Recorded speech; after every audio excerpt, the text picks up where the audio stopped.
Our show today is dedicated to a community champion who is making a difference in the lives of the elderly.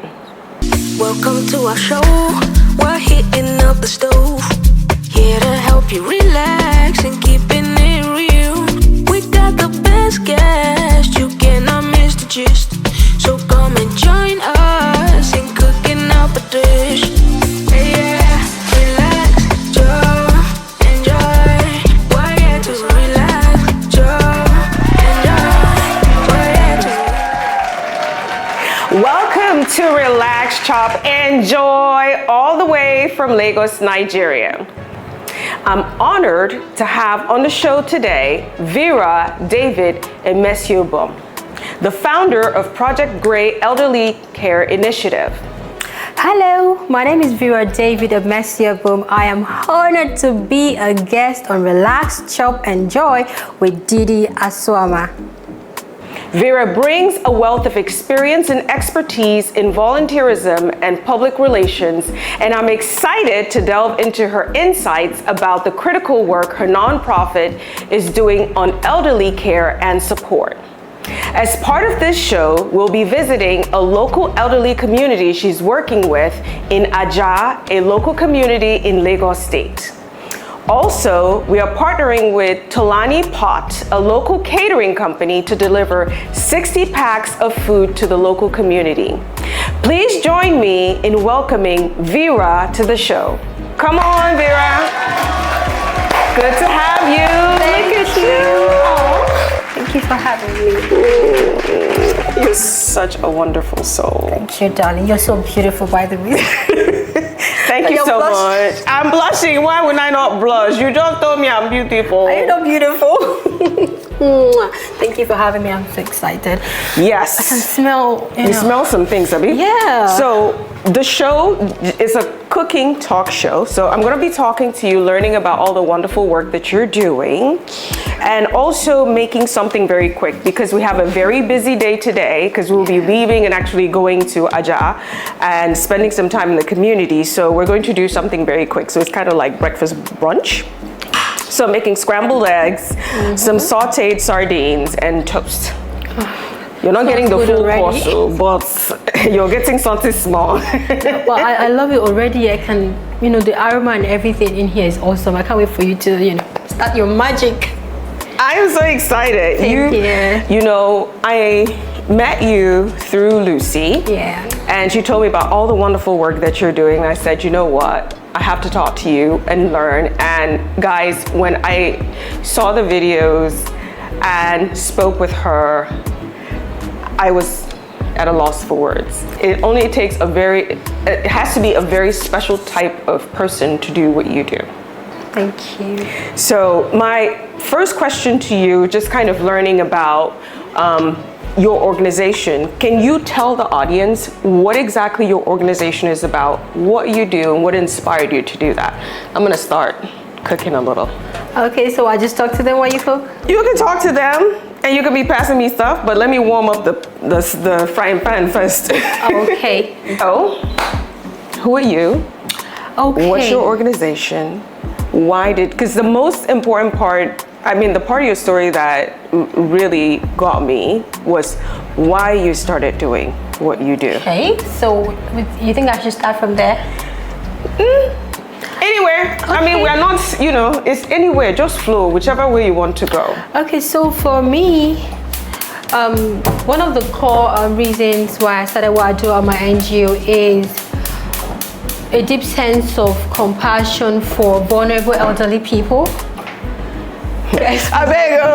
I don't know. This is what's happening. So I'm trying to turn on that stove. Yeah. And stove here. Stove in Nigeria use gas, and it takes a specific style to know how to do. So maybe I may need your help. Can you come and help me turn on the stove? Okay, I hope I can. Because I am sitting here like. Which one are you turning on? This one. Okay. Oh, okay. I think you got it now. Did I get it? Oops. Ooh.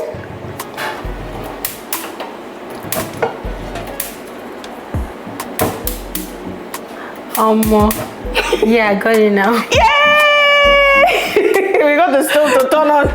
Okay, finally. So just kind of start with who you are and your organization, what you do, and why you do that. To what I do.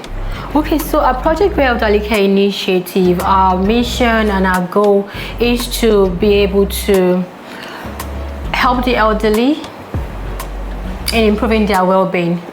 You know, so beyond the elderly, we also look out for their caregivers, because the caregivers are very important in the lives of the elderly. So we do this by organizing empowerment programs, counseling sessions, as well as advocacy. So there's really a lot that we do for this demographic that we work with.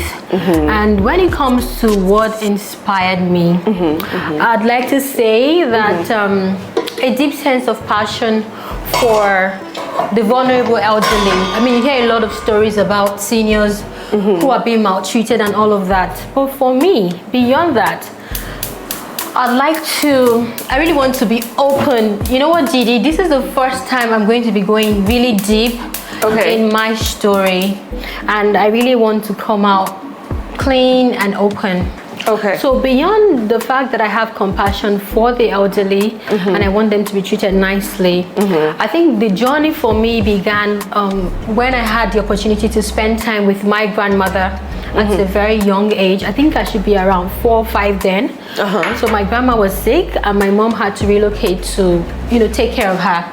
Okay. My mom was her last baby, you know. So we went, and sometimes when my mom was not around, it fell in the hands of 4-year-old me to take care of grandma. My grandma was so sick. How old were you? I was 4, 5. 4 or 5? Yeah, and I'm the first child. You know, like young first daughters, they take responsibility early in life. So I think that's one of the things that made me so strong. Also, all grown up to be able to step in the way that I did for my grandma. She was so sick, she couldn't walk. She couldn't go to the bathroom. Wow. She couldn't do anything for herself. So sometimes I have to carry grandma's wee to the bathroom. You know, all of that. At 4? You know, one time my mom had an emergency. She had to be somewhere, and I just couldn't leave grandma that way. I don't know. It's quite emotional for me, you know. So, but we had to come back to Lagos, because I grew up here in Lagos, and I was saving my school money then. I wanted to buy her a lot of gifts when we went back to the village. But how old was your grandma at the time? I don't know. She was really aged, maybe in her 70s or maybe late 60s. I can't really tell. Oh wow. I think I need to ask my mom that. And then before we went back, I learned that grandma had died. I was so heartbroken. Oh no. You know, so I think the whole passion started from there. But at that time, I didn't know that God had a bigger plan for me. But I had to have that experience with my grandmother. You know, now I'm putting all the pictures together, and I'm getting to understand why I had to go through that phase of my life. So it just boils down to the fact that your future, maybe the challenges you might face as a person is because of where you're going. The plans of God for your life. Is that preparation?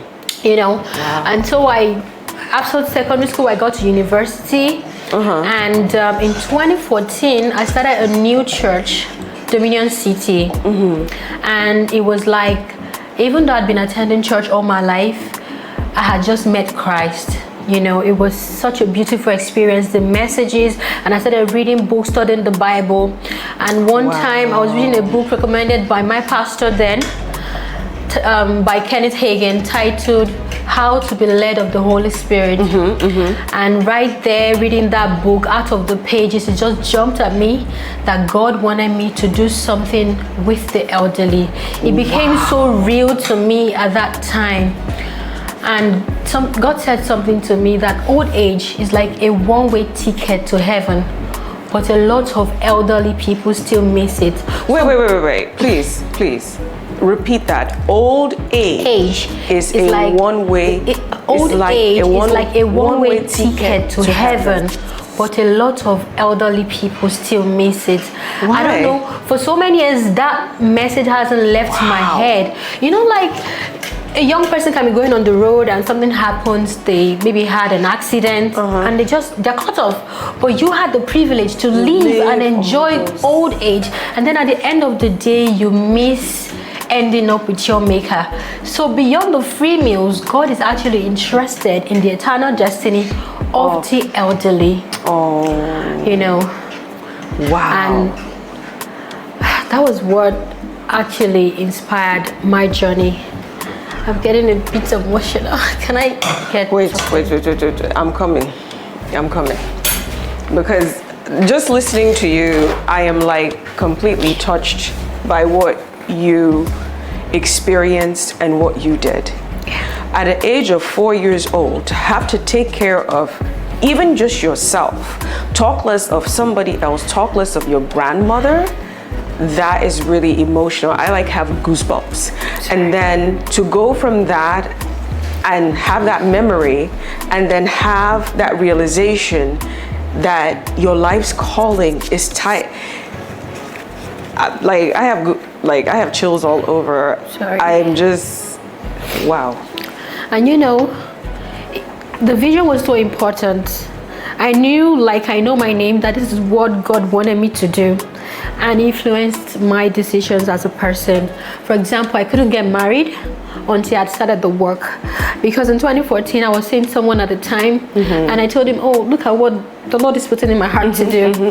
And this guy went like, old people that are almost dying, can't you buy books and school bags, go to this primary and secondary school to give school kids? You know, I just knew right there that this wasn't the person. Come here. You know.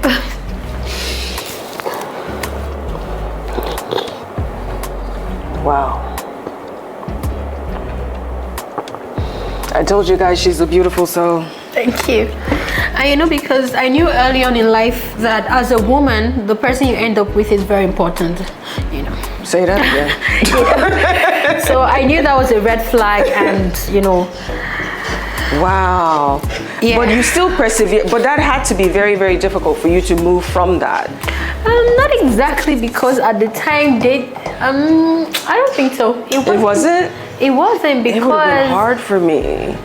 Because it's like you're torn between, okay, you have this person, you clearly care about them, and then you have a calling within you. And it's like the unknown versus the known. Like, you know this person, they like you. And then you have this, okay, but I have this thing in my gut. Because a lot of people would not push forward with that unknown. They would rather see, okay, this is what I have, this is tangible. There are other ways I can support the elderly, but you stuck to it. You stuck to your gut. And that takes a lot of courage to do. That's true. You know, because for me, I felt like if I was a good person, I don't steal, I don't kill, I don't do any of those things that people will, you know, define as, you know, a sin or something bad before God. I felt like if I was perfect, like I was all marked for heaven, if I wasn't doing this one thing, then that's my sin. So that's what inspired me, and inspired me. Yeah. So sometimes I ask myself, if God was counting on Vera to save the elderly population, would she fail him? And sometimes I feel like I'm not doing enough. You took that on? That is huge. Yeah. Wow. And funny thing, actually even my husband connected the first time that he volunteered to follow me for an outreach. So we went to see this very old lady. Then we've been See, you know what I like about you? And this is what I always find with people that have a really big heart. They will say things and it just seems so, oh yeah, by the way. But it's something really important too. So the first person, when you told them your calling, they kind of, you know, were like, okay, there are other ways you can support. Yeah. You don't necessarily have to do this. You know, why do you feel that you have to go all out? But then, by the way, the guy that I'm married to now, well, I met him during one of my outreach. Honestly. So she just plugged that in there, but that's a big thing. That is huge. So tell us, how did it go? How did it go? You know, so we had gone to see this elderly lady who was blind. So we did it. We did her laundry. We spoke to her. We prayed for her, and then they always give a blessing back. These elderly people. Sometimes they give you gifts. Sometimes they just want to pray for you. Yeah, I received mangoes, bottles of granules, all kinds of stuff from these people. So she was just praying for me, and she was praying for my husband. She was describing the person, you know. Really? Because at that time we're not dating, so I don't know. Were you on this with this person? Yeah, we went. So they were there. Yeah, so she was just praying. Oh, you're going to marry a tall, dark, handsome. She was just calling some things that, you know, just represent him. But at the time we're not in love, you know. So I didn't realize until when we started dating. I was like, babe, can you remember that day and this and that she said? You know, she was basically just talking about you, and this person is actually blind, you know. Oh my, that's what I keep telling you. You will say things that if you don't pay attention, you miss it. You did mention she was blind, and she basically described who you're going to be with, which is basically describing someone that has been interested in coming and partnering with you. Yeah. Wow. So continue. I'm cooking I don't finish the eggs. I'm making the sardine. Oh, I beg, give me 1 minute. My viewers, please forgive me. I got so excited talking to this girl that I forgot to tell you what we're cooking today. Okay, please go ahead. I forgot to describe everything. So I had some eggs here that I whisked with butter. Okay. So I've made the scrambled eggs. And now I'm going to saute the sardines with tomatoes, peppers, and onions. And then I have my sardines. Then we'll toast the bread and we'll be done. So I will eat back to you. Okay, so I don't know if I've done justice to your last question. No, you did. You answered the question. I mean, you answered the question completely, and then you got me interested in this story you were telling. So finish the story. So after you talked to your husband about it, or your future husband. Yeah, at the time. So we just realized that, oh my God, she was actually describing him. Wow. And those are the kind of things that just keep on inspiring me to just do more work, because I know that this is in the heart of God and this is what God wants me to do. So I feel like I'm at the center. I feel lucky because one of the most important things that anybody, any human being should find out early in life is to know what is your purpose. So beyond studying mass communication in university, there's beyond that. There's more to that God had for Vera. So I feel very privileged that God found me worthy enough to give me such an assignment. A huge assignment. Yeah, and then to give me the opportunity to be able to discover it. Wow. So now that you've started the project, can you elaborate on specific programs and, you know, different types of services that your organization offers? Okay, so we do a lot to support the elderly. So one of the very important programs that we have is our food program, which entails us packing staple food, boxes or bags, and, you know, just go out to these slum communities and villages and distribute amongst the elderly who are, you know, really underprivileged. You know, sometimes we, like we're doing today on your show, we also pack cooked food, you know, take to the streets. You know, so beyond that, we also organize beyond the welfare intervention programs. We also organize medical outreaches. Oh, how do those go? Very well. So we partner with medical professionals to, you know, check up the elderly, know their health status, know if they need medication, or what exactly that they need to, you know, live healthier lives. So I think 2 months ago we organized a brain health event where we partnered with JBS Center. It's a hospital for the elderly. So we partnered with them to educate the elderly on Alzheimer's and PTSD, and then those that had symptoms were following up on how we can improve their their lives as well. So food, health, advocacy, and companionship, because some seniors are really lonely. Yeah, really loneliness is a big thing in the elderly communities. You can imagine, as people within your family get older, have their own families, some Yeah. even pass away, you're less of a community. Yeah. So basically, your organization takes a holistic approach. Yeah. You're looking at everything about the elderly to make sure that they are doing well. Yeah, so we have our volunteers who are assigned to different seniors who do not have people, family members that, spend time with them or properly take care of them. So these volunteers just go out there and spend a day with them, cook for them, do laundry. I think I sent you a video 2 weeks ago. That was an elderly woman in one of the communities that we serve, right? She told us she's lost like about 4 of her kids. I think she should be in her late 70s. She looked like she was 80s. early 80s. Early 80s, And at the day I went there, she told me that she had lost another of her child 2 weeks before I came. And then we knew that she had someone living with her. She just told me that the lady woke up one day and just left, and she took her small phone. So she was there by herself. She lives alone even now. Wow. So now she just went away with her phone.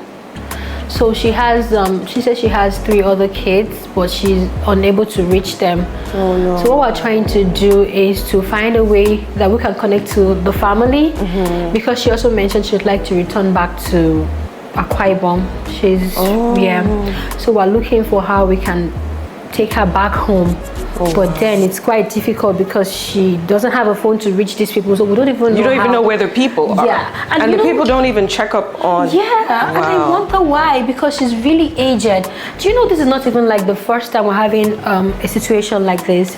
Another unique case is that of Mama Grace. We met her in 2021, and at the time she had been living on the streets of Yaba Akoka for a decade.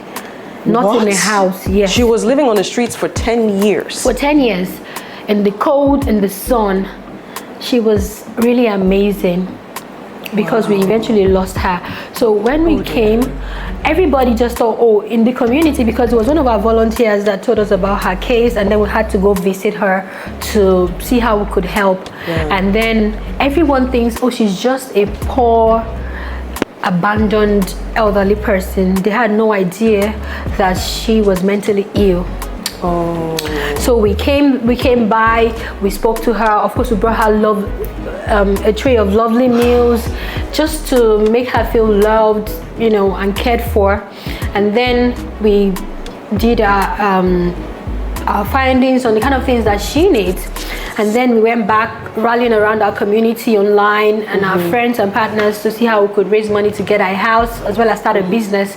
So in 2 weeks, we were able to raise money to get an apartment and everything that she needs to start, life afresh. And on the day that we went there to pick out a new apartment, we expected her to be excited and happy, but the reverse was the case. She said no, she doesn't want to go anywhere. She started acting funny. That was the day that we knew that beyond being poor and living on the streets, she was mentally ill. And so shocking that nobody knew, because she was so intelligent and smart. You think, she's all perfect, she's just poor. But she didn't want to go with us. And so we had to get to the police because we had gone too far with her. We didn't want to leave her halfway. So we went to the police to get permission, and then we spoke to the local government chairman that we're going to take her to a rehab. So of course, with the help of the internet, we were able to find a facility in Ijebu where we took her.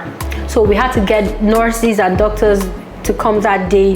They had to inject her because she was fighting, tearing clothes. Nobody has ever seen her in that state before. Did they ever diagnose her? Maybe she had schizophrenia or something.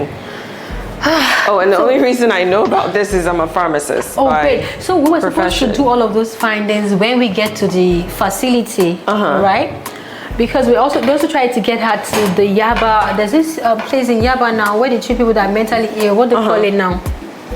It's like some sort. I have no idea. Yaba Psychiatric Hospital. Okay, it could be a psychiatric hospital. It could be a place for mental health care. The people we contacted, the money was a lot. We eventually found a place that the fees were lesser because it's like a non-profit as well.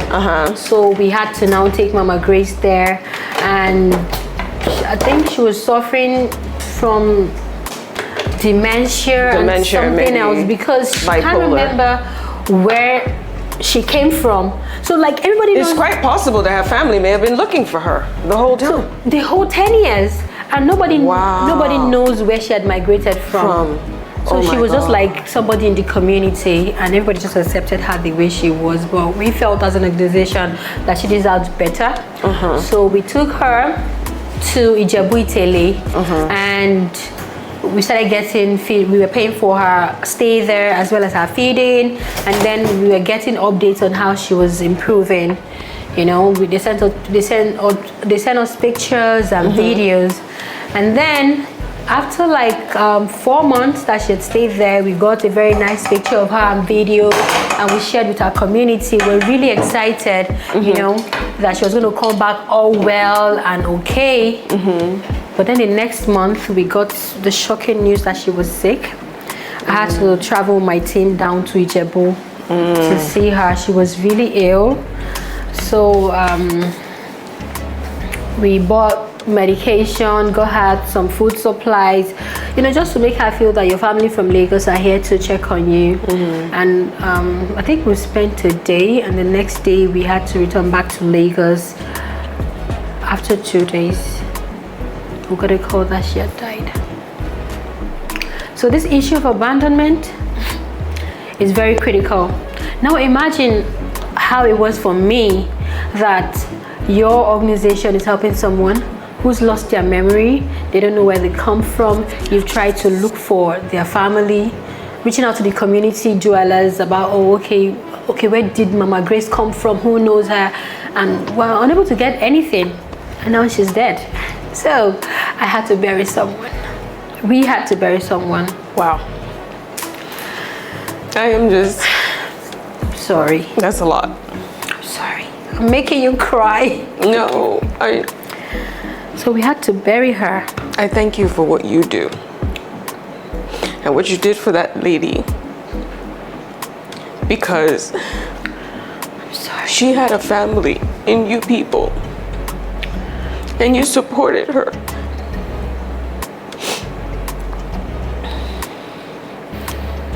At least she had somebody that cared for you. Guys went to see her. I'm sorry.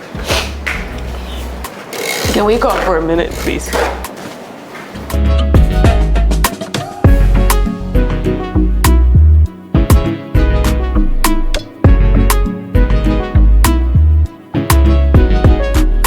Welcome back to Relax, Chop, Enjoy. We're coming back. We have prepared our breakfast brunch, our scrambled eggs, sauteed sardine, and toast. We went there because the story that she told was such an emotional story, one that really resonates with me and a personal story of mine. And what she does, it takes a special person, a special heart to really invest so holistically in taking care of the elderly. And God is gonna bless you for what you do. There are so many people, so many families out there that you're helping. They may not know that you're helping them, but you are helping them. And I thank you so much for that. Thank you, Didi. Thank you so much. I So do. sorry I made you cry. No, it's fine. It's fine. I mean, this is life. This is the reality of life. And at some particular point in time, we are all heading in that direction. Of course.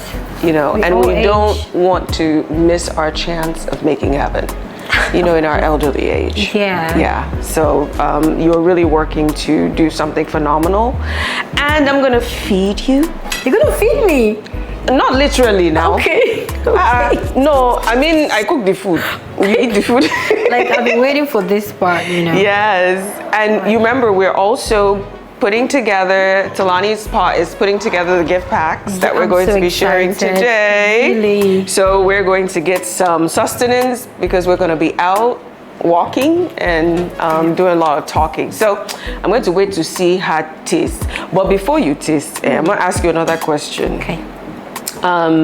You shared a very Didi. Deep and touching Didi, story. let me just taste more now, eh? See the aroma and everything. Okay, taste. How did we do? Did we pass the exam? I'm like, how does a Nah, fine jam. girl that speaks funny and everything put together such a meal? This is so nice. Didi, I'm so sorry. We'll go back to that question. Let me just have... I beg this time. Man. So flavorful. I like the... You see, the textures are so amazing, right? The green peppers, the yellow peppers, and the red. And tomatoes. So you take the tomatoes, green and red peppers, you saute the sardine, and it has a very distinct kind of taste when you add the peppers. Then you pair it with scrambled eggs, because scrambled eggs is really fluffy. Yeah. So it's like your tongue is experiencing some acrobatics. You know? Different things. You know, so there's like a special way to eat it, right? So when do I go to the bread?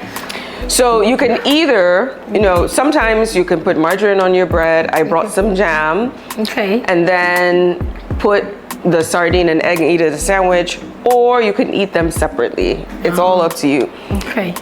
But since we're recording ourselves, we're not going to disgrace ourselves.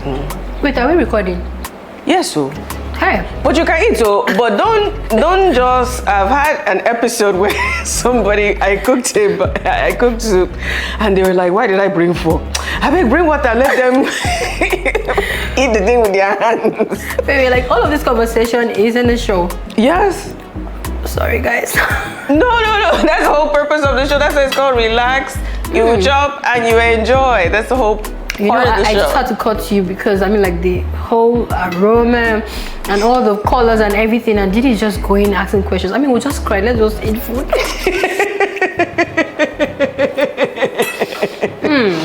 My dear, we have to. Awesome. It's the food. The food is good. I must say, the scrambled eggs are amazing. Awesome. I think I can take a question now. You can take question now. Yeah. Okay, let me hit you with jam question. Okay. So, can you talk about a success story? Okay. Like a story that you were able to really successfully either reconnect to family or change the life of the elderly person. The story that you told to me was a success story because someone that for a decade didn't really have community, had community before they passed. They got to experience that love. So I want another success story for me. Yeah, we have a couple of stories, in fact a lot of stories, but I think I'll just share about two. Okay, the first one would be one Mama Equal in Cross River State. She when we met her, she told us she had lost her husband at the time. She has lost 5 of her children. Oh wow. So she was left with just her grandchildren. So that was the condition that she was in. Then we found her, and ever since that we found her, we've always sent her money to provide food for herself and her grandchildren.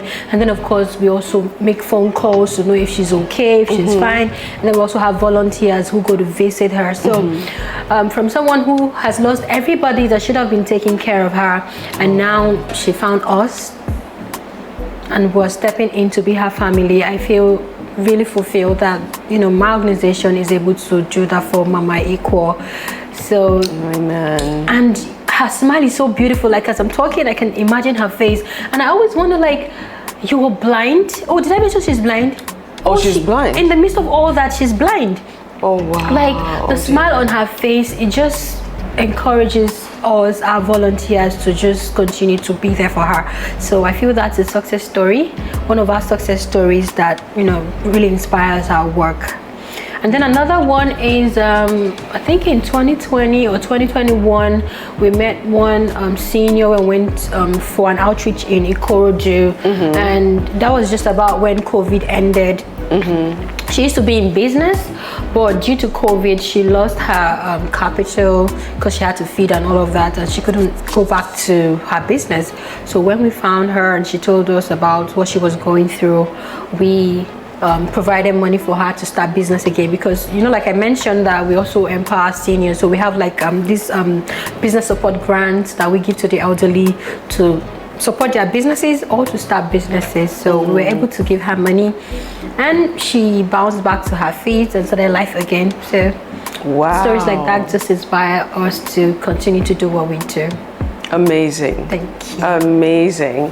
And I hope that, you know, as time goes on, because your organization is still getting some of their content together. These are stories that they can show you of, you know, the different folks that they have managed to help and support.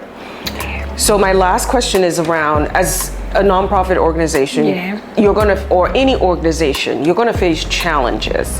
What is like one of the biggest challenge that you guys are currently facing? I would say one of our biggest challenges that we face is funding, because I mean these stories like these, they come up every other time, and sometimes we really want to step in and save the day, but at the time we do not have the financial capacity to step in, you know. But some of the ways that we've tried to salvage such situations is to partner with community, as well as, you know, reach out to our donors or corporate to step in. And sometimes in some cases we have had to reach out to other NGOs that are our friends to, you know, step in to help, you know. So that's one of the challenges that, you know, we face every now and then. Like, we have a project that we're currently working on. We're looking to launch a multi-service center for the elderly. So this is like a place where seniors can come in and feel at home, play board games, watch movies, you know, like a place where they can call community, where they can just come in, have free meals. We're going to have like a free soup kitchen, as well as a food bank. So they just come in, just relax, get entertained, get somebody to listen to them, you know. So that kind of community is what we're looking to build. And we're also looking at offering one free residence to an abandoned or underprivileged senior citizen, and that requires a lot of money. So we're currently looking at 19 million naira to launch that project. And I don't know if I would say the money is not that huge, because that's the kind of money that one person can give you, you know. But the impact of what that a multi-service center will make in the lives of the elderly, you cannot compare the joy, the happiness, or the fulfillment they'll feel to the amount of money that is required for the project. And that is why we are so inspired to go all out to see how we can get support to make this happen for our dear elderly. You know, it's going to be like the first multi-service center put together by a non-profit organization, not corporate, not the government. So we're really, really working towards making that happen between this year and next year. So we invite all well-meaning Nigerians who have passion for what we do to come on board the project and help us make it a reality for the elderly. No, definitely. And, you know, as you were talking, I thought about a documentary I watched about a community in Japan where a lot of people there live above 100 years old. And most of that documentary was centered around the community center they had. And within that community center, everything you were saying, that's what they did. They played board games, they cooked together, they even had a garden in the community center that they helped attend. And it was one of the things that they said helped to extend life is community and having people there that are your age and you doing things. They even had something similar to inter-house sports. And it was interesting because they were doing it with their grandkids. Wow. It was so amazing. Honestly. You know, I've met people who are like, before I lost my mom, she was always lonely. I wish that she had somewhere she could go to see people her age, just relax.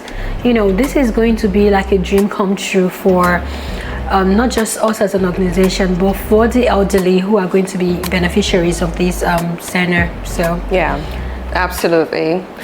I have totally enjoyed the few minutes I spent with you, because honestly, I feel like it's been so short. There's just so much that information that you have, so many stories that I would like to get out of you, which we'll probably do that offline. And I really appreciate just spending this time with you, and then also what we're going to be doing in a few minutes. I'm so excited. So excited. Yeah, you're going to be so inspired when you see how excited the elderly in that community will react when they see you. It's really a blessing, honestly. Didi, we're gonna take you guys on this journey because you're coming with us too. Yes. So we're gonna close out the show. Before we close out, if you don't mind telling viewers how they can access our content and get more information about our program. Oh, of course, why not? Please subscribe to the YouTube channel at Relax, Chop, Enjoy and follow them on social media. Thank you, Vera. Oh, I can't wait to get to You have to wait 1 minute because you have to tell people about how to definitely get in contact with you, support your organization. So to learn more about Vera and the excellent work that she's doing, please visit at Project Grey NG. That's Project PROJECT GREYNG on Instagram, and Project Grey Alone without the NG on Facebook to learn about all the excellent work that she's doing. And thanks for joining us, and we're going to be heading out shortly, so stay tuned, don't go nowhere. Bye. Right on. Okay. Food. Love.